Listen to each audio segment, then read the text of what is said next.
কারাগারে আটক পিকেকে নেতা আব্দুল্লাহ ওচালানের এক ঐতিহাসিক আহ্বানের পর যুদ্ধবিরতি ঘোষণা করেছে তুরস্কের নিষিদ্ধ ঘোষিত সংগঠন কুর্দিস্তান ওয়ার্কার্স পার্টি পিকেকে।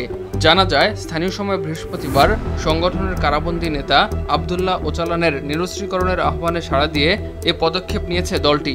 শনিবারের এই ঘোষণাকে তুরস্ক রাষ্ট্রের বিরুদ্ধে পিকেকের 40 বছরের সশস্ত্র বিদ্রোহ অবসানের দিকে এক বড় পদক্ষেপ বলেই মনে করা হচ্ছে। তুরস্কের প্রেসিডেন্ট রিসেপ তাইয়েপ এরদোয়ান সরকার এবং বিরোধীদলীয় কুর্দিপন্থী ডিইএম পার্টি এ আহ্বানকে সমর্থন জানিয়েছে। ইরাকের উত্তরাঞ্চলে ঘাঁটি বানিয়ে সেখান থেকেই লড়াই পরিচালনা করছে পিকেকে। যদি এ উদ্যোগ সফল হয় তবে ওই অঞ্চলে এর বিস্তৃত প্রভাব পড়তে পারে। 1984 সালে পিকেকে অস্ত্র তুলে নেওয়ার পর দলটির সঙ্গে তুরস্ক রাষ্ট্রের সংঘাতে নিহত হয়েছে 40,000-এর বেশি মানুষ। ধারণা করা হচ্ছে উদ্যোগটি সফল হলে রক্তক্ষয়ী এ লড়াই বন্ধ হবে। এতে তুরস্কে এরদোয়ানের জনপ্রিয়তা আরও বাড়ার সম্ভাবনা রয়েছে, আর এতে তুরস্কের দক্ষিণাঞ্চলে শান্তি প্রতিষ্ঠা করে সেখানে উন্নয়নের ঐতিহাসিক সুযোগ পাবেন এরদোয়ান।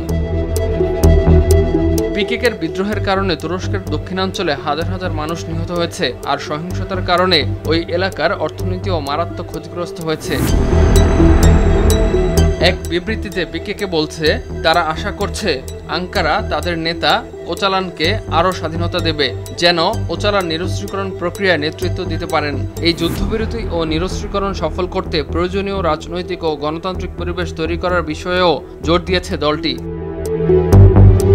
1999 সাল থেকে কারাগারে থাকা ওচালানকে প্রায় পুরোপুরি বিচ্ছিন্ন করে রাখা হয়। এরপর তুরস্ক এর পশ্চিমা মিত্ররা পিকেকে কালো তালিকাভুক্ত করে সন্ত্রাসী সংগঠনের তকমা দেয়।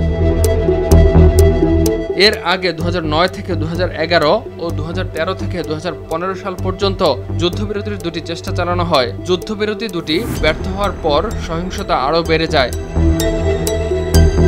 ইমতিয়াজ আহমেদ, RTV।